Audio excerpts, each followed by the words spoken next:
presento, como bien decía el siervo, soy un candidato de la iglesia de Liria. Mi nombre es Domingo. Miren, cuando acudimos a las iglesias, yo por lo menos, hay dos maneras de poder administrar cuando uno sube: sacando lo que uno ya ha recibido, porque lo tienen más dominado ese tipo de saludo o de mensaje, o intentar buscar esa comunión creyendo que el Señor, aunque sea una palabrica sencilla, la da como el pan del día. Y créanselo que aunque es un saludo, pero me gustaría hacerles bien con una palabrica que el Señor me ha ministrado. No voy a robarle mucho tiempo al siervo, pero ya que me he hecho 104 kilómetros, le van a aguantar 5 minutos. Amén, amén.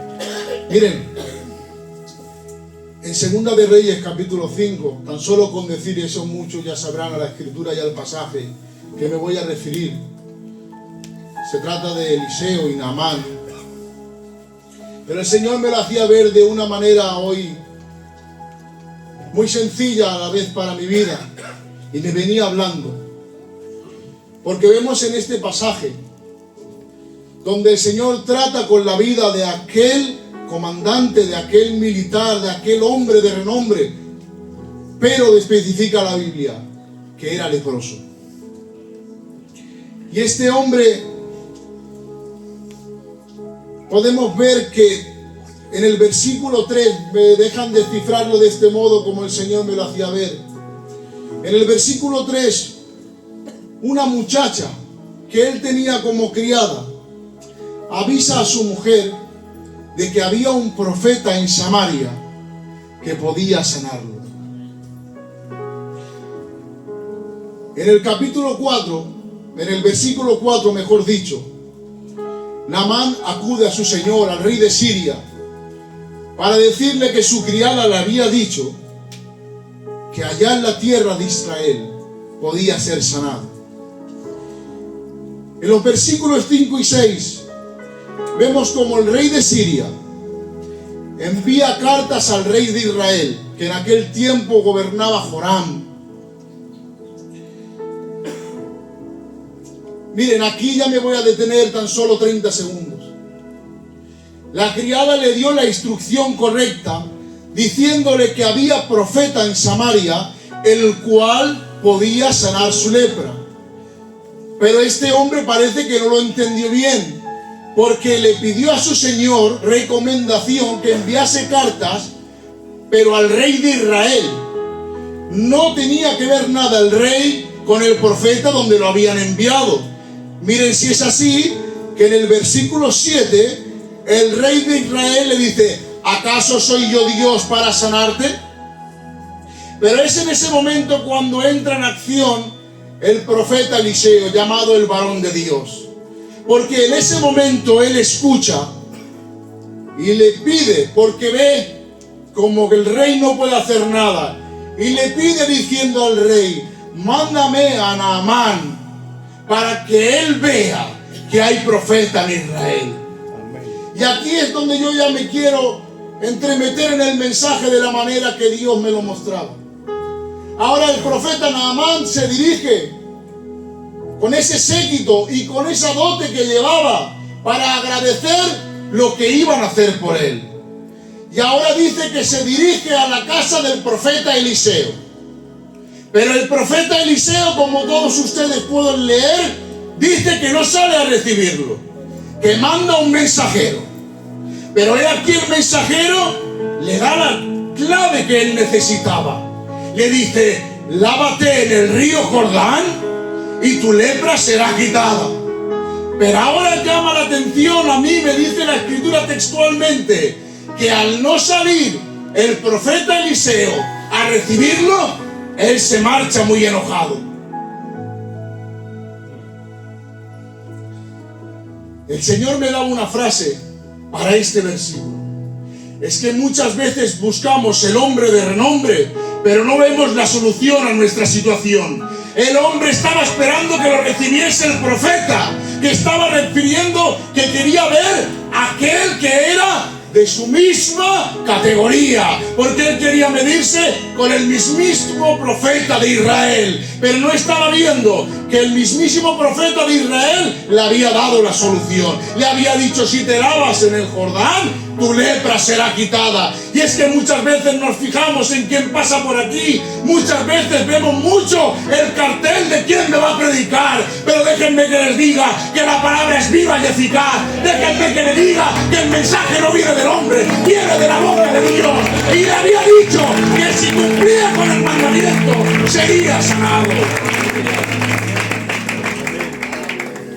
Pero se fue enojado. Miren si se fue enojado, que él mismo recapacitó y dijo: ¿acaso no hay mejores ríos en mi tierra? Porque cuando estamos enojados, que ya no nos gobierna el espíritu, que nos gobierna la carne, ya no tenemos la lógica del espíritu, sino la lógica de la carne. Y él en su lógica de la carne pensaba y decía: si yo tengo mejores ríos, yo tengo mejores lugares en mi tierra, yo tengo mejores aguas. ¿Por qué? Porque ya estaba pensando con una lógica humana. Pero miren lo que pasa. Era muy simple el mensaje. Se tenía que lavar en el río Jordán. Y cuando ya se iba muy enojado, vemos como en el versículo 13 sus criados lo convencen y le dicen, argumentan contra su lógica y le dicen: si acaso el profeta no te hubiese mandado algo mucho más difícil, ¿no lo hubieses hecho? Es que a veces pensamos que la solución de Dios es muy difícil. A veces pensamos que nos va a costar mucho el alcanzar la bendición de la sanidad, de la restauración, de lo que necesitamos. Y no nos damos cuenta que Dios es un Dios de solución, es un Dios fácil, es un Dios que quiere comunión, es un Dios que quiere relación, es un Dios que quiere intimidad. Pero vuelvo a decir, cuando argumentamos con la lógica de la carne, no podemos tratar con Él. Y con esto termino. En el versículo 14 y 15 los leo textualmente y con esto concluyo. Él entonces descendió y se zambulló 7 veces en el Jordán, miren, conforme a la palabra del varón de Dios. Entendió que no era tan solo el encontrarse con el hombre de Dios, sino que era obedecer al mandamiento de su palabra. Y aquí vemos reflejado como antepone la palabra al varón. Y vuelvo a repetir, es que muchas veces nos fijamos en quién nos transmite la palabra y de qué manera nos la transmite. Déjenme decirle que nada puede dar el hombre si antes no lo recibe del cielo. Déjenme decirle que la palabra no necesita ningún representante, porque la palabra es viva y eficaz. La palabra corre y es glorificada en nuestros corazones. Déjenme decirle que la solución es fácil. ¿Saben cuál es la solución? Obedece, ten fe, cree la palabra, ten su mandamiento y de esa manera seremos sanados. Pero no podemos argumentarnos en la lógica del ser humano. Por eso en esta tarde vuelvo a decir, sé que lo saben muy bien y sé que hablo con una iglesia madura, pero el hombre no puede dar nada si esto no nos hubiera. Tengamos en alto la palabra de Dios. Tengamos en alto lo que Dios nos ha demandado. Tengamos en alto lo que Dios quiere para nosotros. ¿Saben por qué? Porque Dios lo que dice lo promete. El hombre es falible. Dice y puede suceder o no puede suceder. Pero ¿cuántos creen que Dios es infalible, que en Dios no cabe error, que en Dios no hay sombra de variación? Pueden decir un fuerte amén. Iglesia, que Dios os bendiga mucho y gracias por su atención hacia mi persona.